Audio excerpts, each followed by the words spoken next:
The first time you hear the thunder, it is not in the clouds but in the sky of war, a low gathering roar that seems to rise from the earth itself until it becomes a brutal percussion that shakes the rib cage and stills the breath.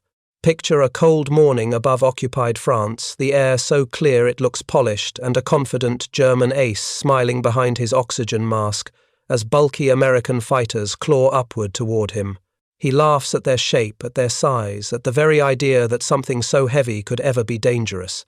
That moment of laughter is the hinge of our story, the instant before the storm breaks and the lesson begins in aerial combat. Mass power and relentless fire can rewrite every rule written by elegance and finesse.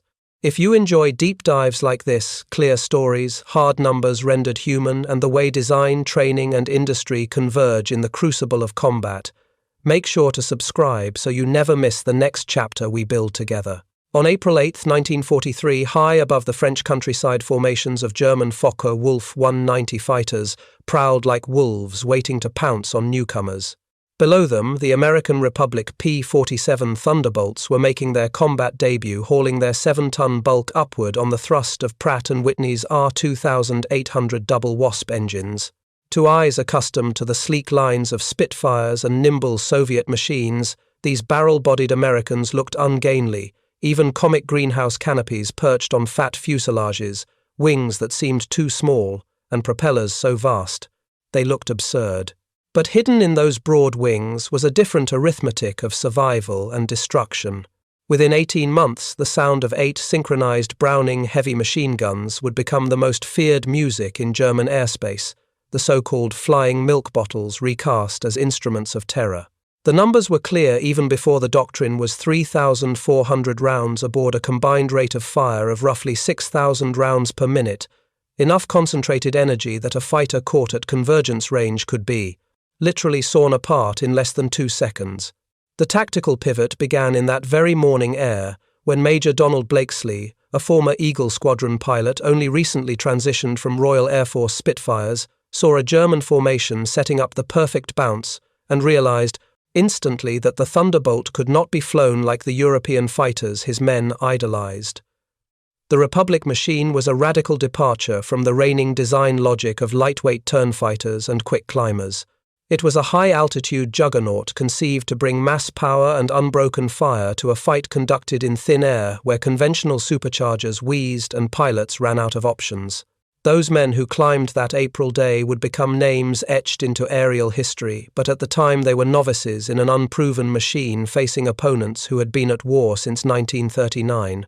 The Germans fielded veterans of Poland, France, Britain, and Russia. The Americans had lived exactly 0 days of combat. The story that unfolded is not a tale of pretty maneuvers and romantic duels. It is the account of how industrial logic defeated tactical cleverness, how quantity allied with quality to produce overwhelming superiority, and how laughter turned to dread as German pilots discovered what synchronized heavy machine guns do to an aircraft at 400 yards. The Thunderbolt's lineage explains its brutal competence. In June of 1940, as France fell and panic spread, the United States Army Air Corps sent Alexander Kartveli a mandate for a high-altitude interceptor to match the best of the Luftwaffe. Kartveli did not deliver a pure interceptor. He delivered a monster with good proportions, a machine that redefined the possible.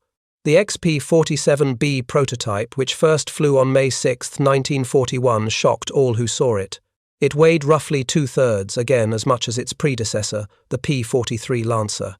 Its cavernous fuselage housed a massive turbo-supercharger and a maze of ducting that made the rear fuselage look almost pregnant. Test pilots approached the thing with the same skeptical joke, "Does this actually fly?" It did, especially where it mattered. With the R2800 developing 2,000 horsepower and the exhaust-driven turbo-supercharger maintaining sea-level performance in the stratosphere, the Thunderbolt could hold full power at 27,000 feet, an altitude at which German engines were gasping. Paradoxically, the path to mastery was paid for in bent airframes and funerals. Early training was costly. The Thunderbolt ground-looped on landing, torque-rolled on takeoff, and dove so eagerly that pilots met the hard physics of compressibility, their controls stiffening as shock waves formed. Yet those who persevered found a weapon unlike any they had touched. One young Oklahoman, Robert Johnson, would later say that you did not fly it so much as aim it. The power felt like being strapped to a locomotive. The first clashes seemed to vindicate the scoffers. The Thunderbolt could not outturn a Focke-Wulf 190, could not outclimb a Messerschmitt 109 at the mid-altitudes where fights usually unfolded. German units developed simple, effective counters, press attacks from below, where the heavy Americans struggled to climb, force-turning fights where agility mattered more than firepower. An ace named Josef Pips Priller sneered that the new American fighter flew like a truck, turned like a freight train, and climbed like a pregnant cow, and he was not alone. The early ledger was grim in the first month. The Americans lost 14 Thunderbolts for 3 confirmed German kills.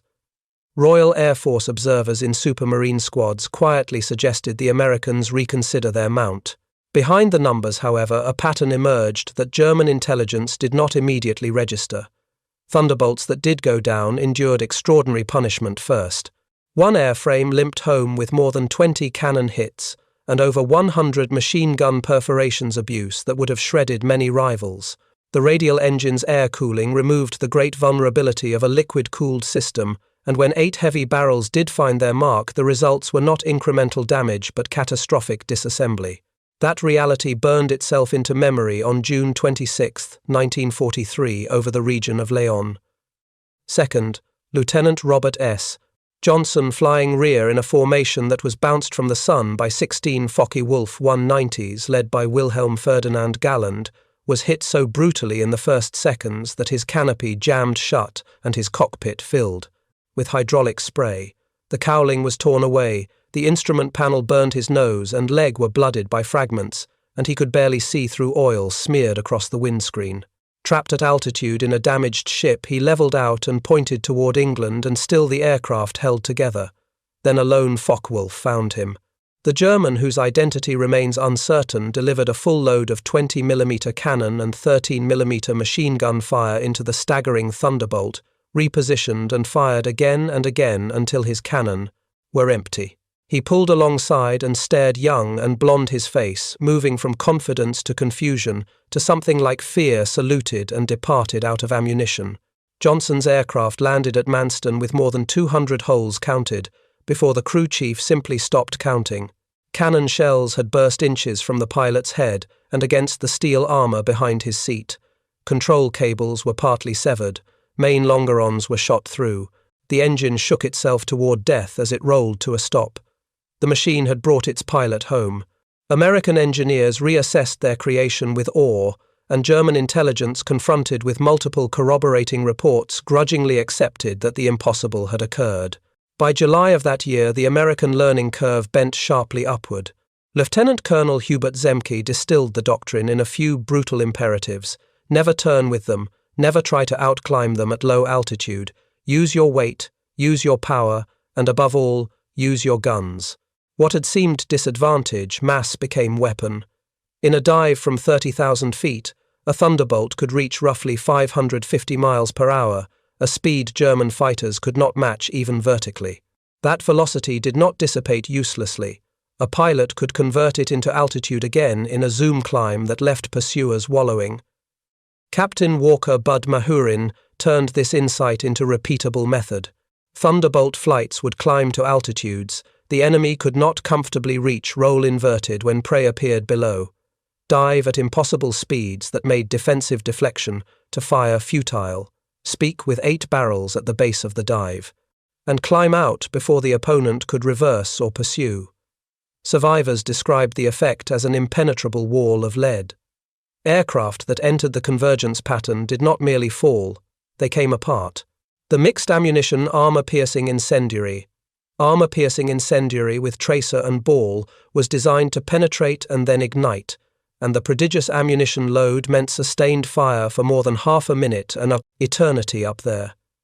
The depth of that firepower revealed itself starkly during the dual-target mission of August 17, 1943 to Schweinfurt and Regensburg. The Thunderbolt's short legs, even with drop tanks, remained a limitation for deep escort, but when it arrived at the fight in strength and at advantage, its effect was astonishing.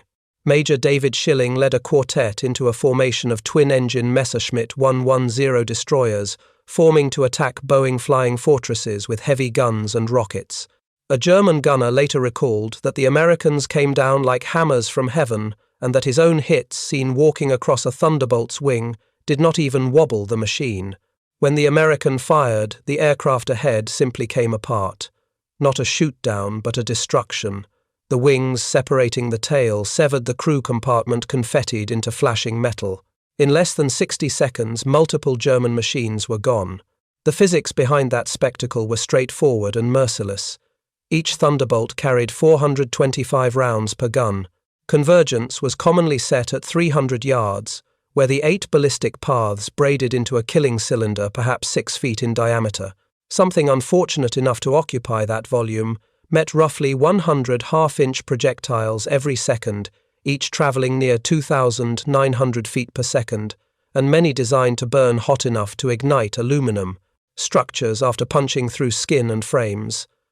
German cannons packed greater energy per shot but habitually carried only a few dozen to a couple of hundred rounds, and each burst had to count.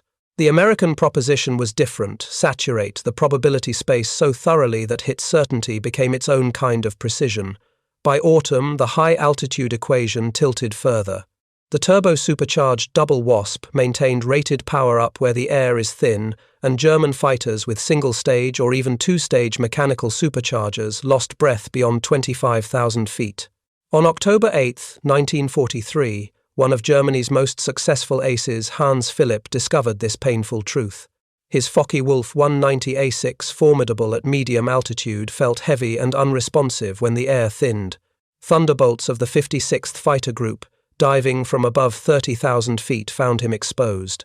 Robert Johnson, now seasoned and clinical, fired a deflection burst at 300 yards, observed strikes along the fuselage and watched the enemy explode.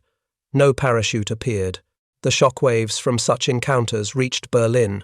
Reports to Hermann Goering by November described a foe with a service ceiling above 42,000 feet. A dive approaching the sound barrier armor that shielded pilot and engine, and a structure so rugged it could absorb the damage, that might destroy 3 conventional fighters and still fly home. Then came a hardware mutation that sealed the transformation.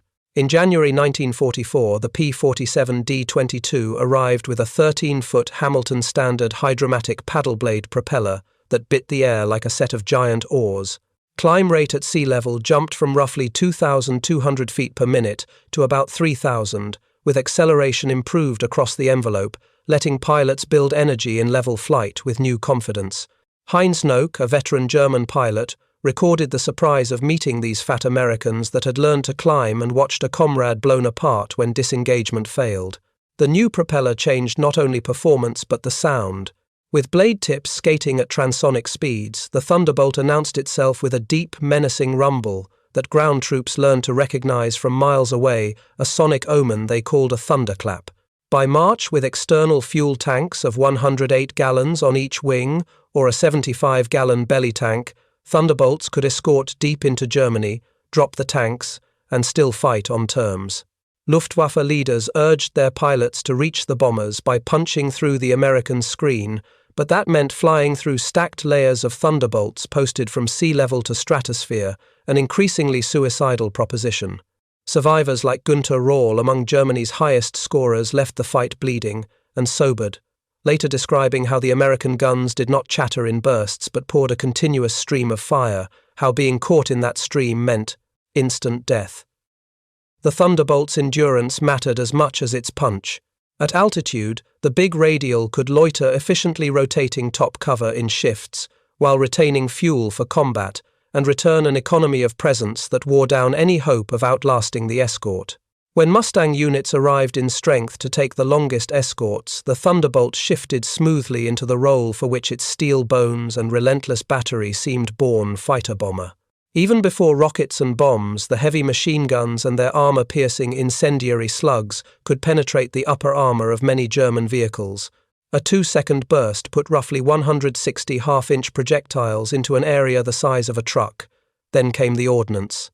The D-25 variant routinely hauled 2 1,000-pound bombs under the wings and a 500-pounder under the fuselage, a load equal to early war medium bombers.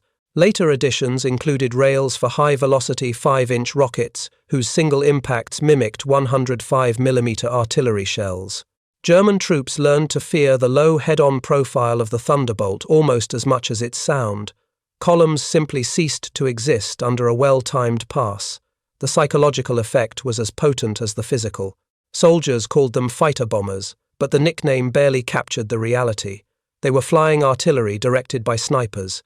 On the day of the Normandy landings, more than 500 Thunderbolts wove an umbrella above the beaches. German fighters that tried to break through were slaughtered, and a pilot who launched with 11 comrades reported being the only survivor.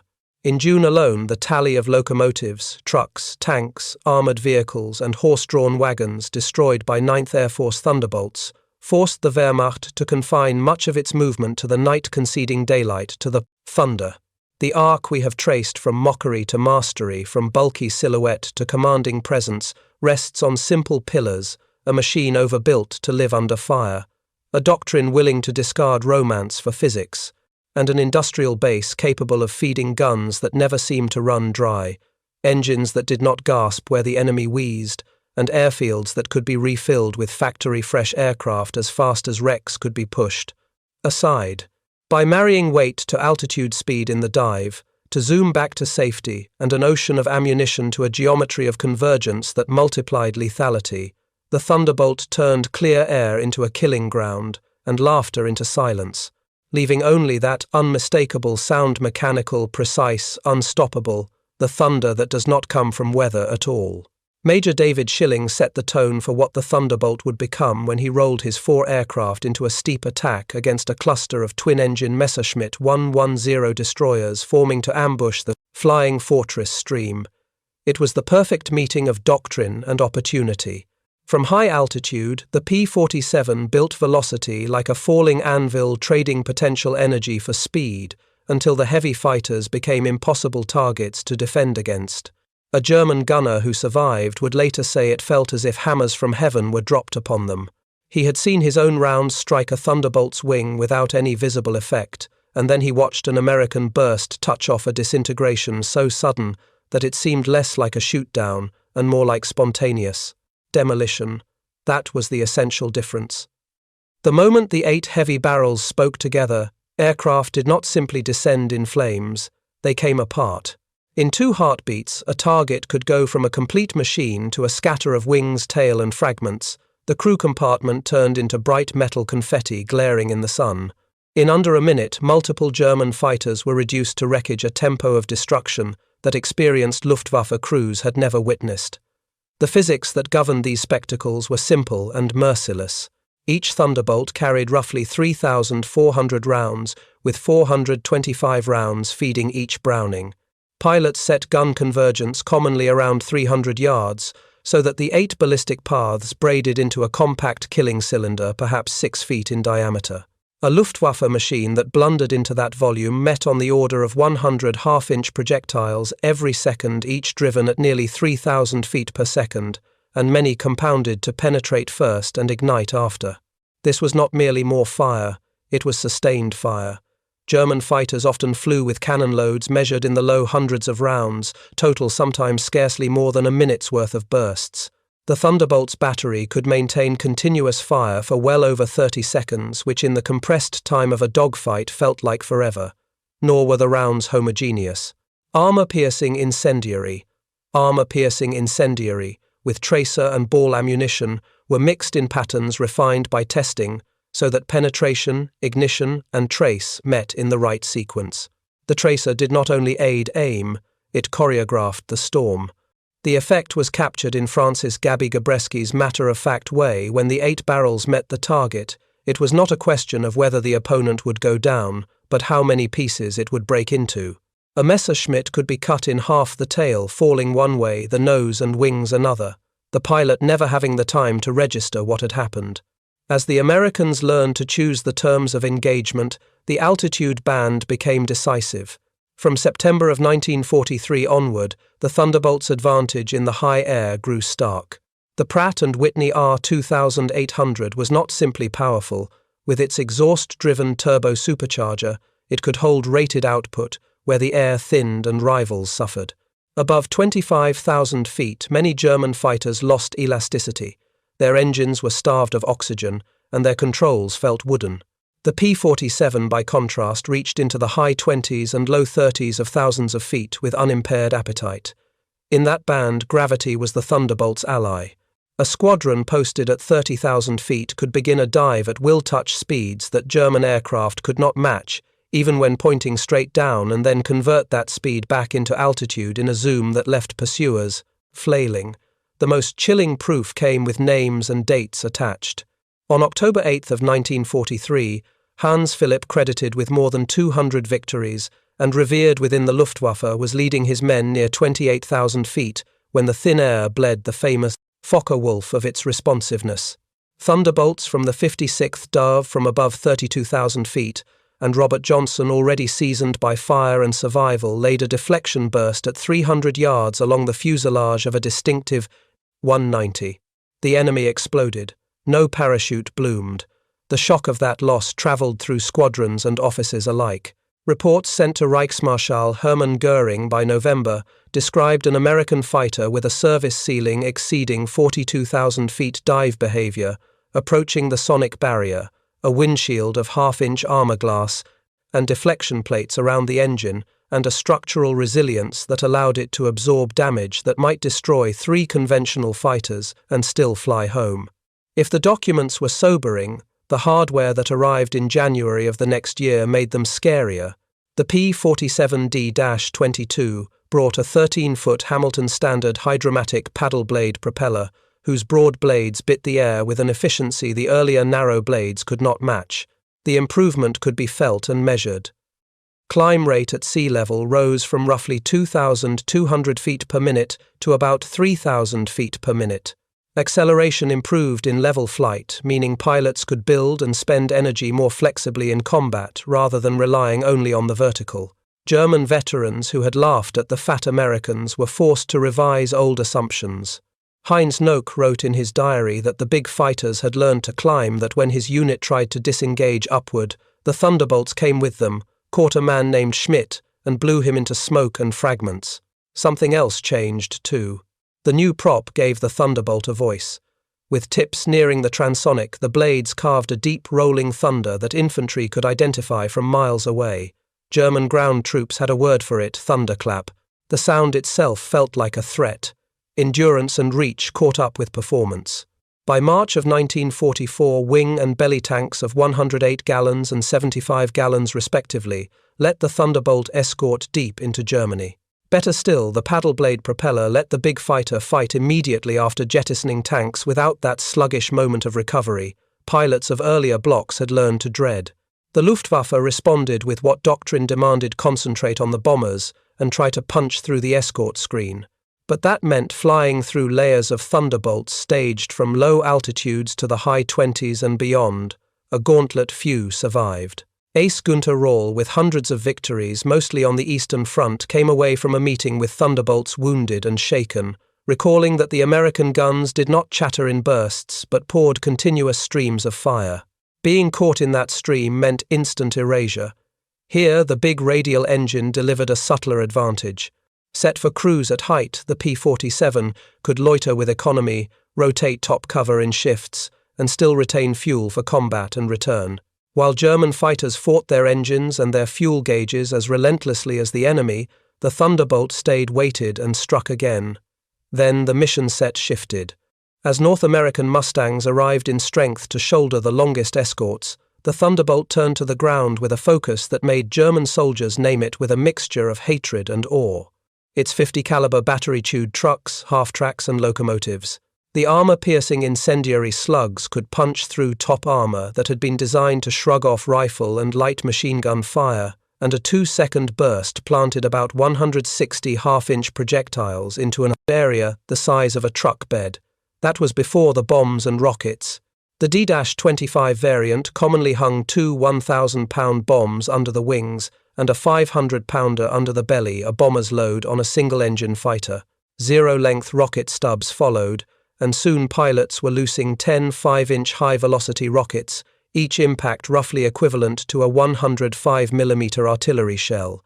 A German Panzer Grenadier officer later said that a column of 20 vehicles simply ceased to exist after one well-executed pass, and he was not speaking figuratively. The psychological effect was corrosive. Men accustomed to the binary of enemy overhead or enemy not overhead learned to feel dread at the first hint of that thunder-deep rumble. On the morning of the invasion of Normandy, more than 500 Thunderbolts stacked themselves into an umbrella over the beaches. German fighters that tried to reach the landing zones were cut down. One pilot said 12 of them launched at dawn. He alone returned. From that day forward, daylight movement within range of the Allied air forces became a negotiation with death. In June, the 9th Air Force's P-47s recorded counts of locomotives, trucks, tanks, armoured vehicles and horse-drawn wagons destroyed that forced the Wehrmacht to become nocturnal. German countermeasures were rational and mostly futile. Armour was thickened on roofs, more anti-aircraft guns were dragged forward, camouflage schemes were updated. The calculus shifted little. The Thunderbolt's speed at low altitude and its ability to absorb ground fire meant that even the feared 88mm guns struggled to track and stop it as it roared along hedgerows and rail cuts. While Europe felt the weight of the juggernaut, the Pacific discovered the value of stubbornness and range. The 348th Fighter Group learned that the Thunderbolt's durability and firepower were ideal for the long legs, rough strips and brutal weather of New Guinea and beyond. On October 11, 1943, Colonel Neil Kirby led 4 Thunderbolts into a swarm of Japanese aircraft and shot down 6 in a single mission, earning the Medal of Honor. Japanese pilots, accustomed to fragile American fighters, were staggered by return fire that felt like tearing metal poured from a hose. Saburo Sakai, one of the most respected Japanese aces, would later call the P-47 a monster and confess that the 20mm cannon shells that could shatter a Curtiss P-40 seemed to have no certain effect on this new adversary, while the American heavy bullets ripped aircraft apart. The variant built for this oceanic war, the P-47N, carried fuel in wet wings that held 93 gallons each. With additional tanks, it could cover roughly 2,350 miles, a range fit to escort Boeing superfortresses into the Japanese home islands. The short-legged debutant of 1943 had grown into a long-range killer. Even the jet age failed to render the Thunderbolt harmless. The Messerschmitt Me 262 was fast enough in level flight to make interception by propeller-driven fighters seem hopeless. But Thunderbolt pilots found 2 windows where speed alone did not rule during takeoff and landing, when the German jets were slow and committed, and in high-speed dives from altitude where the P-47 could briefly match the necessary numbers. On November 27, 1944, Lieutenant Colonel John C. Meyer dived from roughly 28,000 feet, ran up to nearly 500 miles per hour, and opened fire at about 400 yards on a jet whose pilot never saw him coming. The enemy disintegrated under concentrated .50 caliber fire. Large pieces, including engines, broke away in the air. Reports from such encounters made the same point: when the 8 barrels were aligned at convergence, even a jet could be unmade. To answer the jet and the pulse jet bomb, Republic produced a specialist. In early 1945, the P-47M arrived with water methanol injection that spiked output to roughly 2,800 horsepower and cleaned aerodynamics that let it reach around 470 miles per hour at 30,000 feet. It was not a jet killer in the abstract. It was a machine that made killing jets possible under the right conditions, and pilots like George Bostwick proved the point. Behind the headline victories lay a consistency that demoralized the enemy more than any isolated triumph. American pilots did not seek turning duels for the sake of style. They built altitude, fell like thunderbolts, spoke with all 8 guns, and climbed back into sanctuary to do it again. When the Luftwaffe tried to change the script, the Thunderbolt's breadth of performance closed the exits. If German pilots pressed a steep climb to escape the paddle blade variant, followed better than expected. If they dived, the heavy American dived faster. If they tried to outlast the escort, the big radials loitered with cruel patience. If they went for the bombers, they flew through a screen of fighters that had turned the probability of survival into a statistics problem you did not want to do in real time. The German understanding of this new reality was captured not only in after-action reports but in the way men talked. Laughter that once filled radios when the flying milk bottles appeared turned into terse warnings, and then into the flat dread that soldiers called Jarbo fever, a tightening of the chest when the deep rumble rolled across fields and towns. It is tempting to say that all this was simply a matter of numbers, that the Thunderbolt won because there were many of them. The record argues otherwise. In meeting engagements where numbers were roughly equal, Thunderbolt flights prevailed with unnerving regularity because the machine, the ammunition, and the method worked together. The .50 caliber was not a second-best weapon to cannon in actual practice. It was a different proposition optimized for the way American pilots fought. A cannon shell could tear great holes, yes, but it arrived in small numbers and demanded exacting aim. The heavy machine gun created a probability cloud so dense that imperfect aim still produced perfect outcomes. At typical combat ranges, a 2-second burst placed dozens of penetrating incendiary rounds in a target, which then ignited from within as fuel, oil, and aluminum met flame. The radial engine resisted the kind of single-hit kills that plagued liquid-cooled fighters. The structure bore punishment that would have separated wings and tails on lighter machines. The cockpit wrapped the pilot in armor, glass, and steel so that he could fight again tomorrow. Together, these elements were not merely additive, they were multiplicative. So the narrative that began with mockery steadied into method and ended in dominance. The Thunderbolt's reputation as a clumsy heavyweight died somewhere between the first laminar-sounding dive and the first enemy that burst apart under a properly timed burst. From there, the story unfolded with grim momentum. A new propeller turned mass into climb and endurance into presence. External tanks turned borders into suggestions. German aces learned that the high air favored the American, and that trying to punch through to the bombers meant flying through the densest, deadliest fire any escort fighter had ever thrown. Soldiers on roads came to believe correctly that daylight belonged to the Thunder. Far away over islands stepping toward Japan, the same traits proved decisive on different scales and distances. Even the first jets could be humbled when gravity and surprise were put to work by pilots who knew precisely how to build and spend energy. The power of the Thunderbolt was not an abstraction. It had a sound, a geometry, a feel in the hand, a method in the mind. It had a voice that men on the ground could recognize and that men in the air could not ignore. The discipline of climb, dive, speak, and climb again is not romantic, but it is the way a war of attrition is won in 3 dimensions. When the 8 guns met at 300 yards and the half-inch slugs braided into a 6-foot-wide killing volume, the sky for a few seconds became a machine designed to turn aircraft into shrapnel and pilots into statistics. That reality, repeated with industrial regularity, explains why a German gunner once watched his rounds stitch across an American wing without effect, and then watched his own aircraft fall apart in the next breath. It explains why a veteran of hundreds of kills found himself out-climbed and out-energized where the air is thin. It explains why a long convoy of trucks could become a line of smoking craters in a single pass.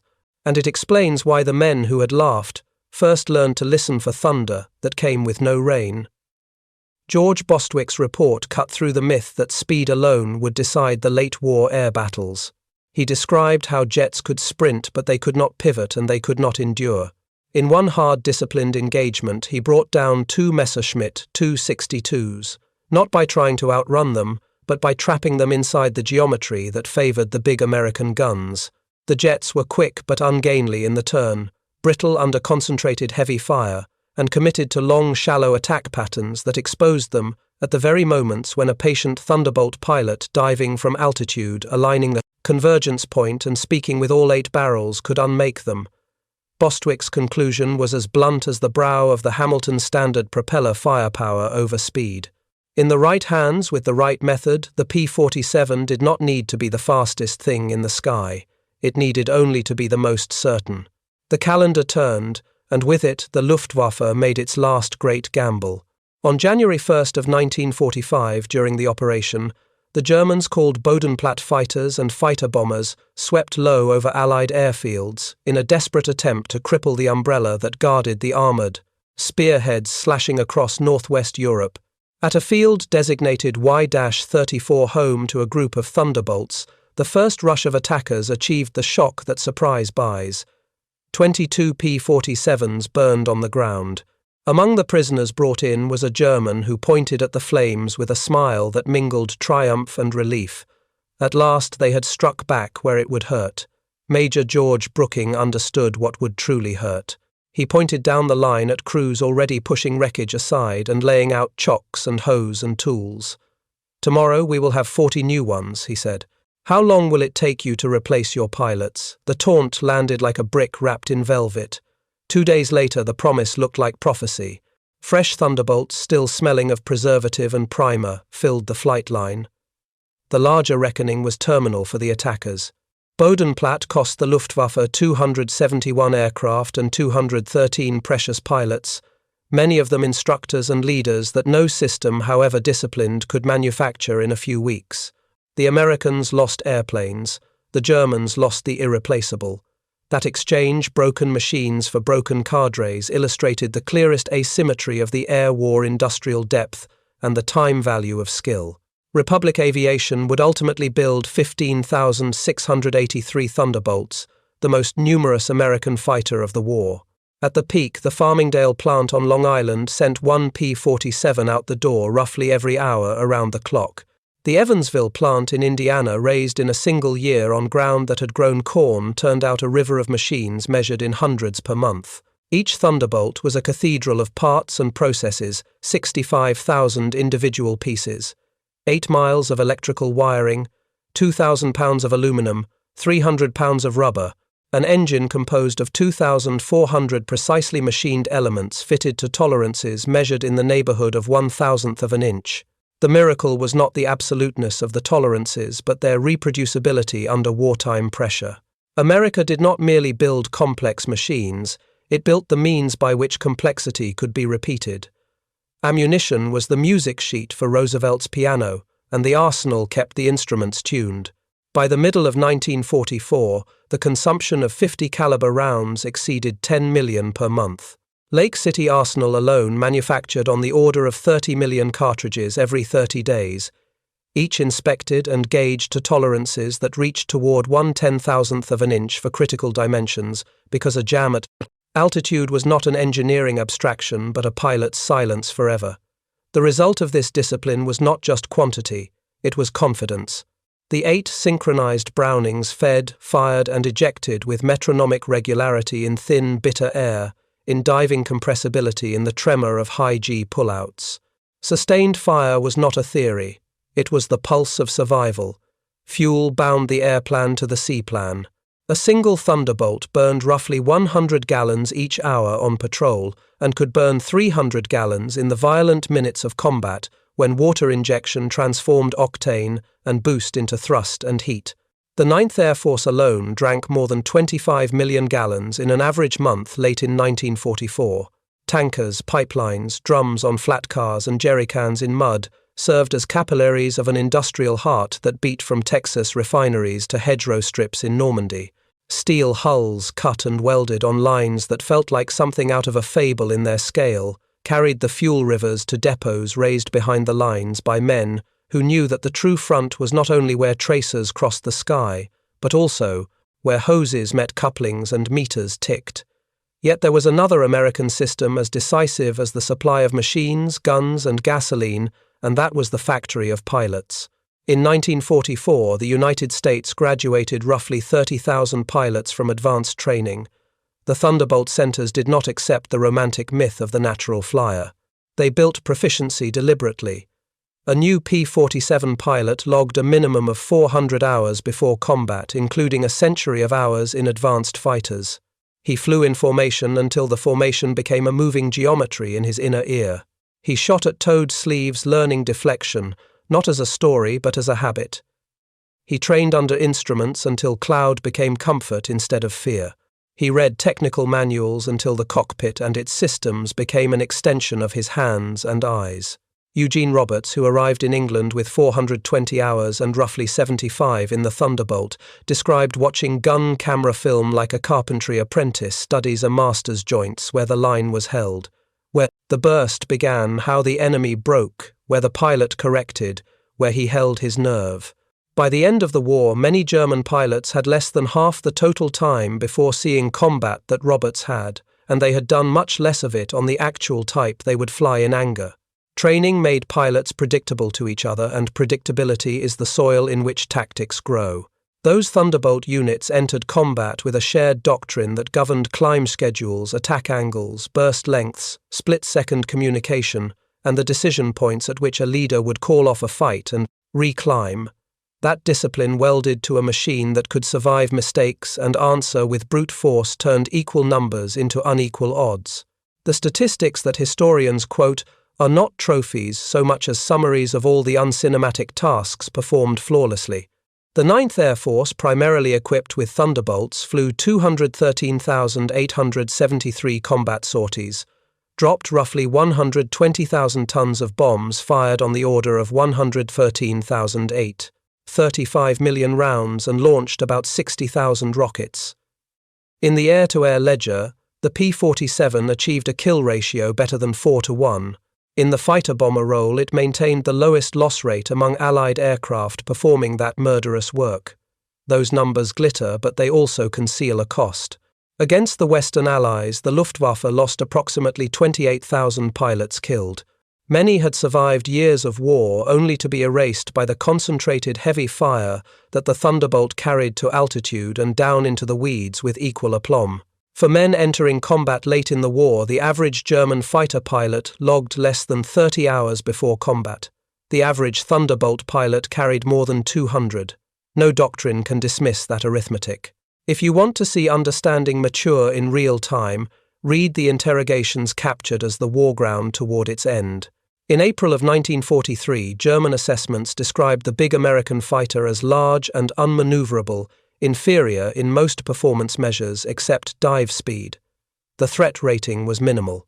By December of that year, after months of climbs, dives, and murderous convergences, the language had shifted. High-altitude performance was called exceptional, structural strength, extreme, and firepower, increasingly problematic. The threat above 25,000 feet was now significant. By June of 1944, with the hedgerows burning and rail lines splintered the file, said dominant fighter bomber, devastating at all altitudes, extremely difficult to shoot down. By March of 1945, the summary was not a summary at all, but a sentence unsurvivable in direct engagement. These were not editorial opinions. They were the scraped, cross-checked, staff-officered conclusions of a professional air arm that had learned in blood. Perspective adds polish. Decades later, in 1985, veterans who had once hunted each other met in Arizona. General Adolf Galland, who had led the German fighter force and once mocked the Thunderbolt as a bomber that pretended to be a fighter, offered a confession without theatricality. The Americans, he said, had not attempted to build a European fighter. They built an American one designed around production, firepower, and survivability.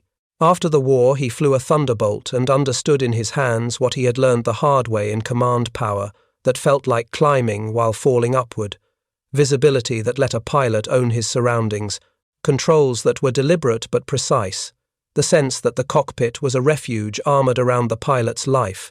He marveled not only at the quality of one machine, but at the fact that a nation at war on 2 oceans had built more than 15,000 of them and fed their 8 hungry guns day after day. Pilots called that battery a piano, and once you had heard its music, you did not forget the tune.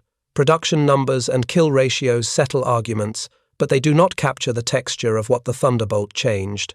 It altered the psychology of daylight war. Jabo fever was not an Allied term. It was German slang for the tightening in the gut when someone shouted that fighter bombers were inbound. Men on roads learned to listen for a deep mechanical thunder that meant seek cover now.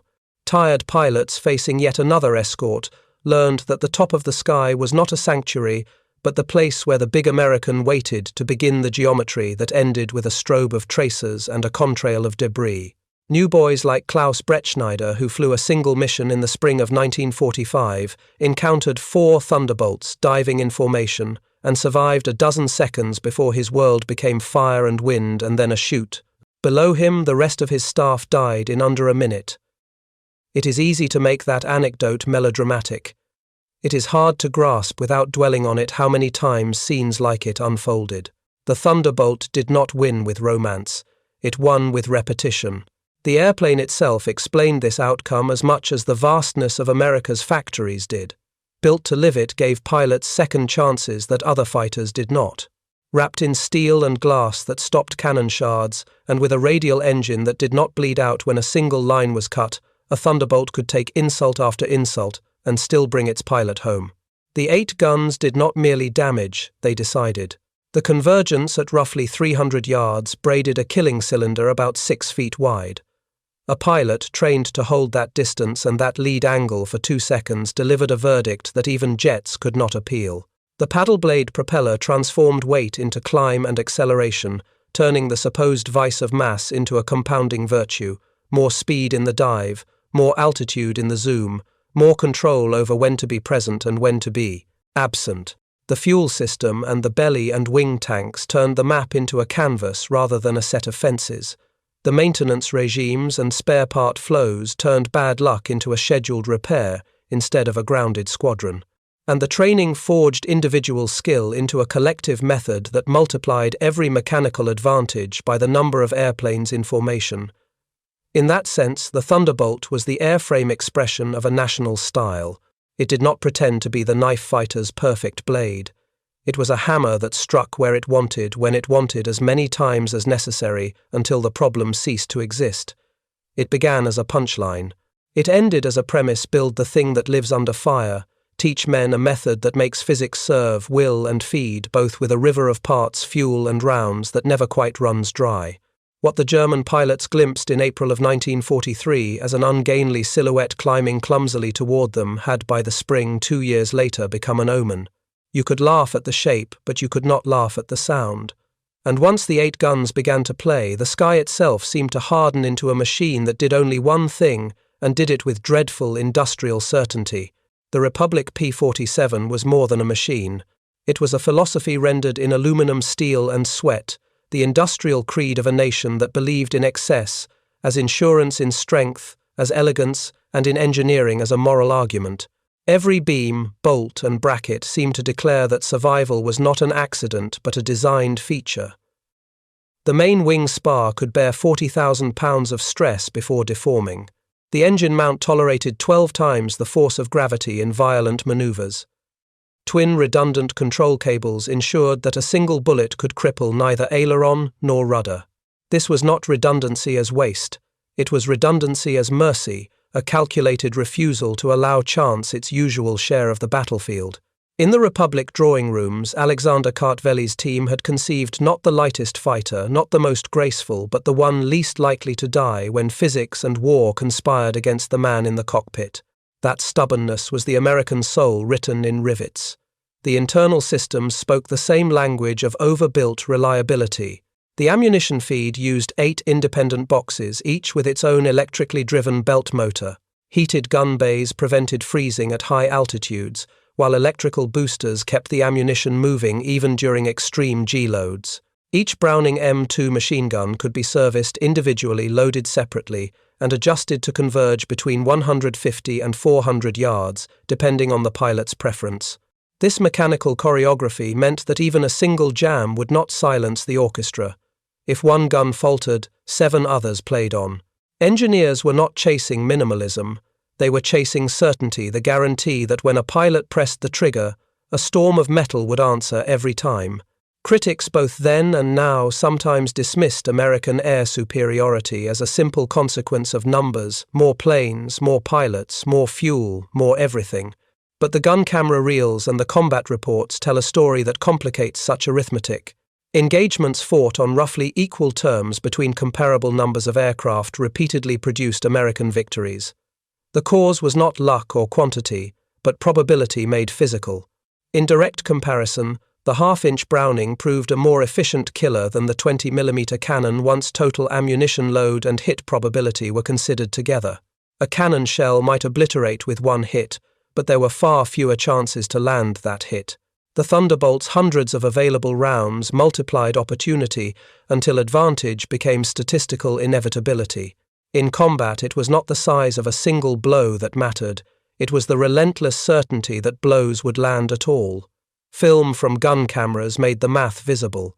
A typical 2-second burst placed at least 20 projectiles into the vital area of an enemy aircraft. The delayed fuse, armor-piercing incendiary rounds worked with chemical elegance and moral brutality. A microsecond after penetration, magnesium and phosphorus ignited burning within the metal structure rather than upon its surface.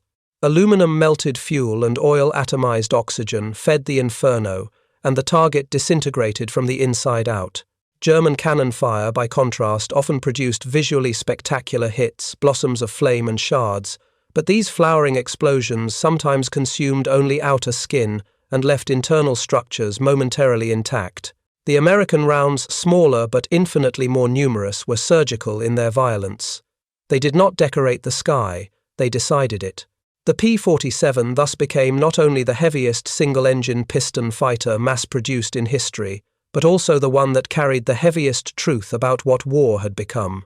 Its engine, the R2800 Double Wasp, generated more power than an entire squadron of First World War bombers combined.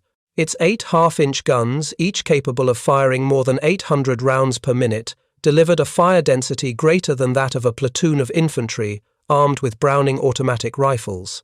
Every mission transformed a single pilot into an airborne company, and every trigger squeeze condensed the industrial capacity of a continent into a streak of light and sound.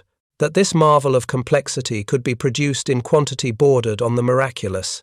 American assembly lines absorbed the same urgency that pulsed through the nation's cities and farms. Thousands of mechanics, many of them women who had never touched a rivet gun before 1941, learned precision under fluorescent lamps and union clocks. They were the daughters of factory towns and prairie schools, retrained to torque bolts, to exact pounds, to measure tolerances with feeler gauges, to trust drawings rather than instinct. In their hands, the P-47 became proof that untrained hands could be educated into mastery when the nation willed it.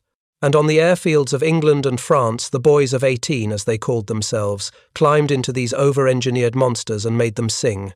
They could read fuel mixture tables, toggle cowl flaps by temperature-managed turbo wastegates by ear. They handled complexity the way an orchestra handles rhythm, not perfectly at first, but faithfully until muscle memory and discipline made grace inevitable.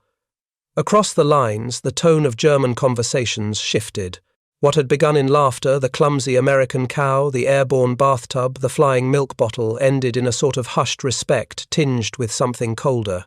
Prisoners of war spoke of the dread that came with the low rolling thunder of a diving P-47. The word they used most often was not enemy but inevitable. At the Air Force Museum years later, film loops would replay those seconds from the gun cameras, and Focke-Wulf 190, diving hard, the 8 streams of tracers converging the sudden, almost surgical collapse of structure wings, folding fuselage, cracking black smoke, blooming like punctuation. The scene repeated impersonal and unstoppable, as if the machines themselves were conducting the war. What the Thunderbolt brought was not rage but process. In one captured notebook from 1945, a German officer summed it more bitterly: "They do not need to turn or climb. They only need to point their guns, and the rest follows." It was both an observation and an obituary. The Luftwaffe had built its legend on aces, on individuality, on the romance of the duel. The Americans had built theirs on systems, logistics, and mathematics. When those philosophies collided, style died and certainty survived.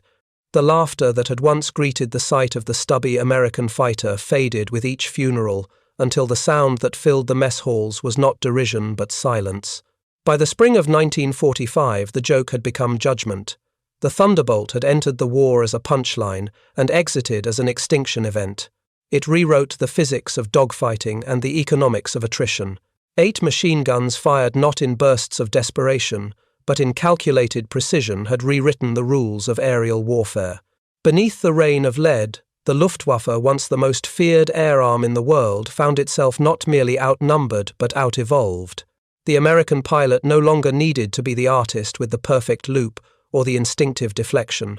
He needed only to apply doctrine, climb high, dive hard, fire true, and live to do it again tomorrow. The Thunderbolt turned war from art into industry. The statistics told the rest. From April of 1943 to May of 1945, the span of barely 2 years, the skies over Europe changed ownership. Where once the black crosses roamed unchallenged, now silver fuselages with red cowlings traced orderly contrails from horizon to horizon. "The thunder has spoken," one British correspondent wrote. The phrase was not poetic, it was literal. The low-frequency rumble of the P-47's propeller blades the bark of its 8 guns. The overlapping reports of hundreds firing in concert created a sound that was both physical and moral, the acoustic proof that the balance of war had shifted irreversibly. There were no German pilots left to laugh. The last ones who rose to fight were boys barely trained climbing into aircraft that were obsolete before they took off, facing opponents who had survived hundreds of hours in the cockpit and who flew machines that embodied the wealth and will of an entire continent. Industrial strength had merged with tactical precision, and together they closed the equation. In that closure lay the thesis of the modern age. The P-47 did not triumph because it was beautiful. It triumphed because it was inevitable, a weapon system born of abundance, logic, and refusal to fail. Its massive spars and redundant cables were metaphors as much as mechanics. Its heavy guns spoke not of aggression but of assurance. Its pilots carried not just courage but procedure. And behind them, in factories and foundries, the pulse of millions of hands kept rhythm with the engines that would lift them. The Thunderbolt was not a miracle of singular genius. It was the sum of ordinary people doing extraordinary work on an industrial scale. When historians later debated whether technology or humanity had won the war, they often missed the point. The P-47 was humanity expressed through technology, the human desire to protect, to endure, to perfect, encoded into a machine that could outclimb fate itself. It began life as a curiosity, a too-big experiment on paper. It ended life as a symbol of a civilization that had learned to turn mass into precision and abundance into survival. In the quiet after victory, its rumble lingered, not as noise but as memory, the thunder that rolled across a continent to announce that the sky once ruled by terror now belonged to those who built not just for glory, but for return. So when we look at the photograph of a Thunderbolt parked on a European airfield, a bulky silhouette against the morning mist, paint-chipped barrels, blackened oil streaking its belly, we are not seeing a relic. We are seeing a philosophy that made history tangible. Stubbornness as armor, redundancy as compassion, power as patience. It is the final irony that such a massive machine conceived by engineers and built by thousands could distill the simplest human wish of all to come home. And in that wish, multiplied 15,000 times, fired in 8-part harmony sustained through storms of lead, the thunder finally found its meaning.